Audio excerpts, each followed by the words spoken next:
Good morning, my loves. Happy Sunday. Beautiful Sunday here at the lake today. I'll give you a quick view. It is gorgeous. High today 78, so it's not too hot, not too cold. It's kind of just right. Thank you to everyone that sent me those kind, sweet notes yesterday. Valentine's Day is not the best day for me.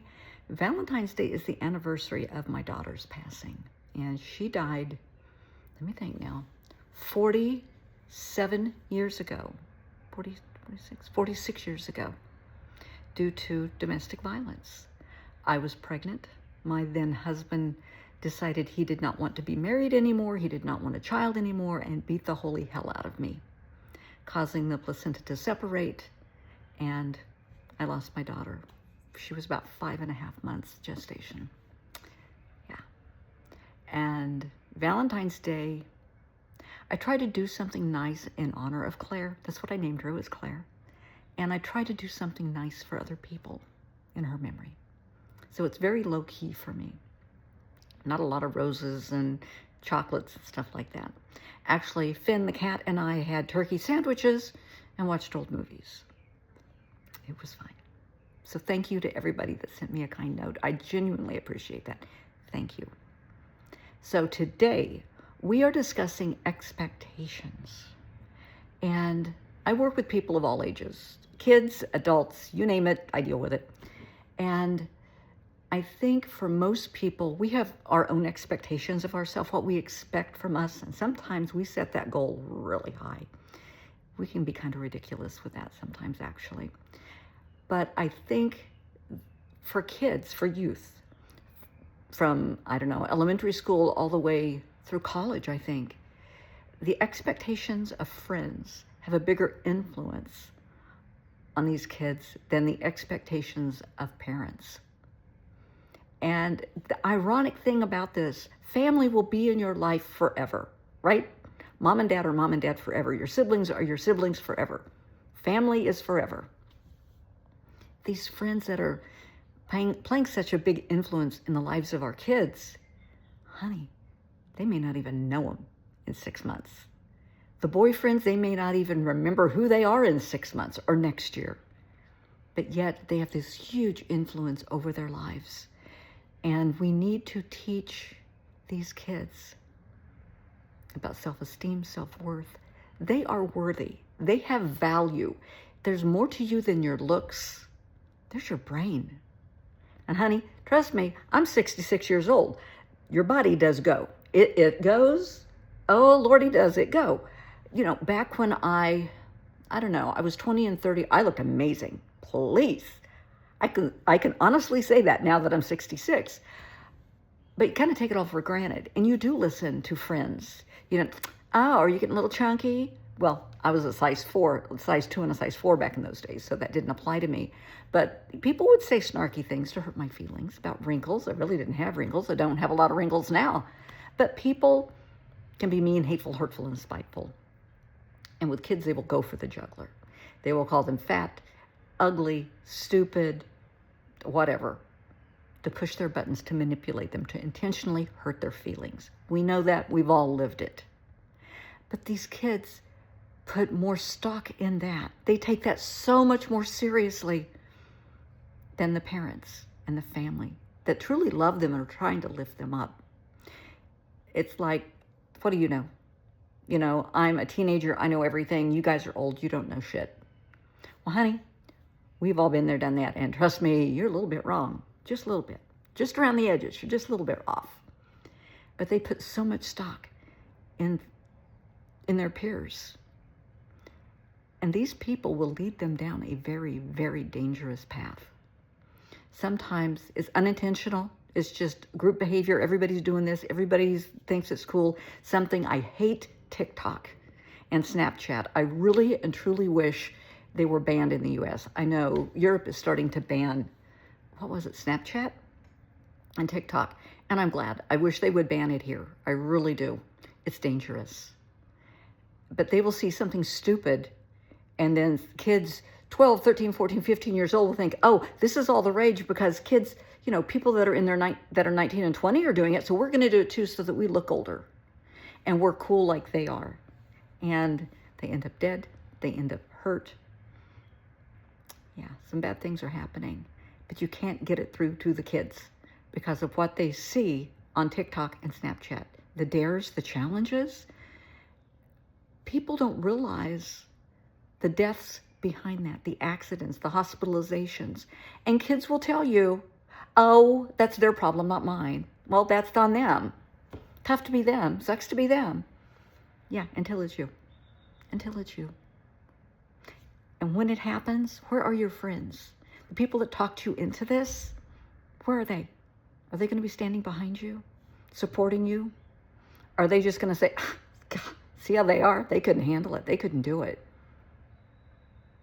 Just something to think about. I know kids aren't going to listen. It's part of growing up, and it's horrible. And I know a lot of parents feel the same way I do about Snapchat and TikTok, and there's a ton of, different, Roblox and stuff like that really should be banned.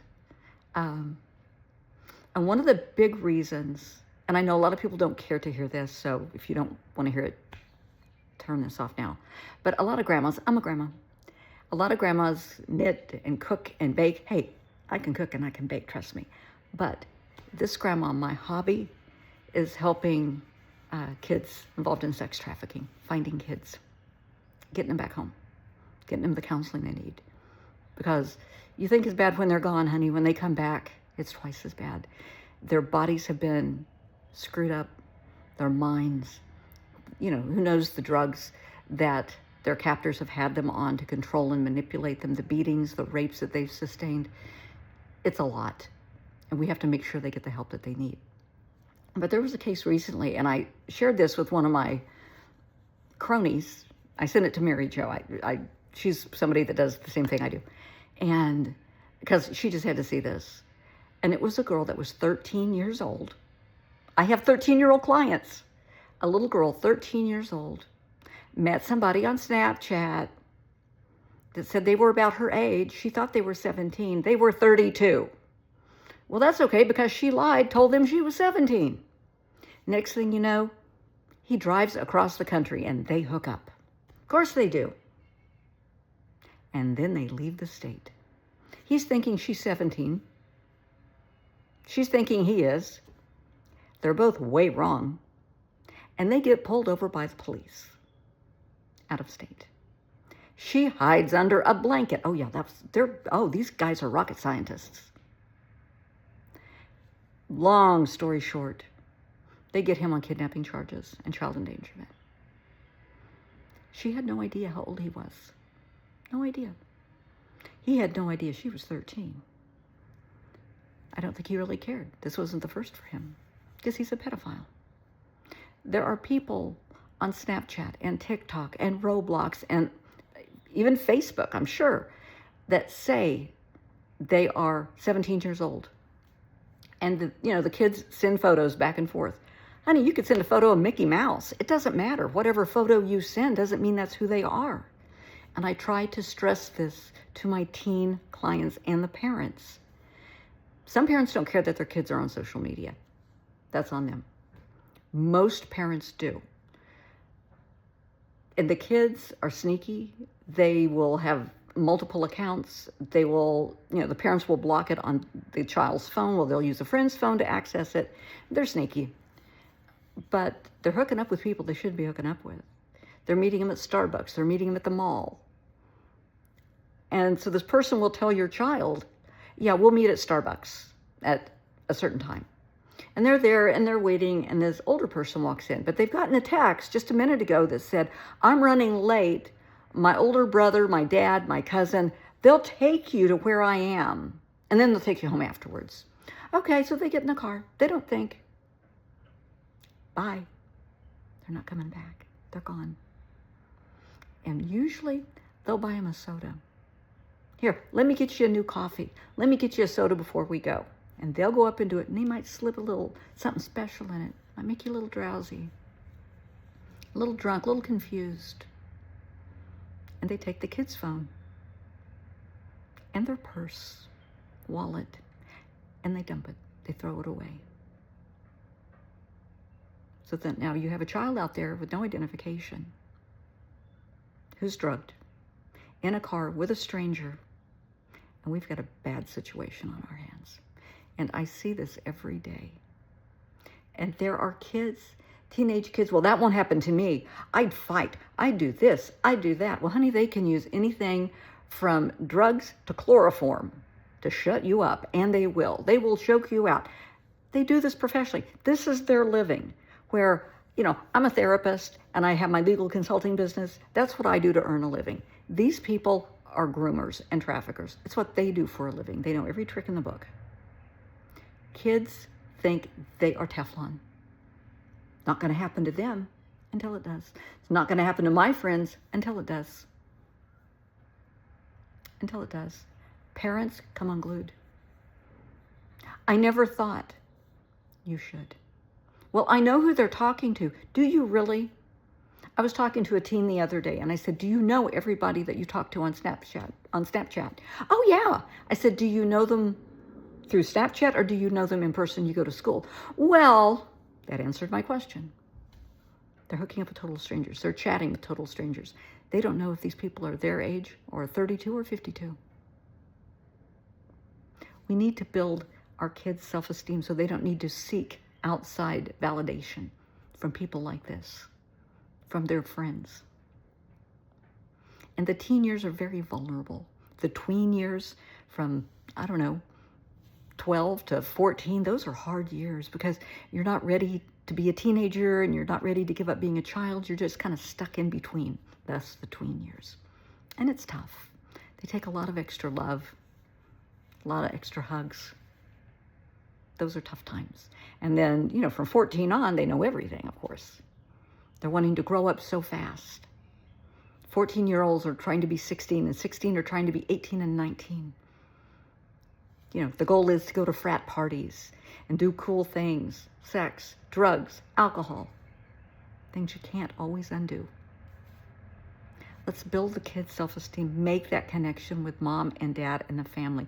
If you have to say no, you are not going with your friends this weekend. You're not going to the mall. You're not going to the movies. We're going bowling as a family. We're having family game night, and you are going to participate. If you have to shut off their phone plan, do it. Take control, because your child is worth it. Show them, not just with words, but show them with hugs that you love them. Tell them every day, in the morning and at night, every time in between, that you love them. And lots of hugs. Do things together. Show them that you're more than mom and dad. You're a person. They're worthy, and so are you.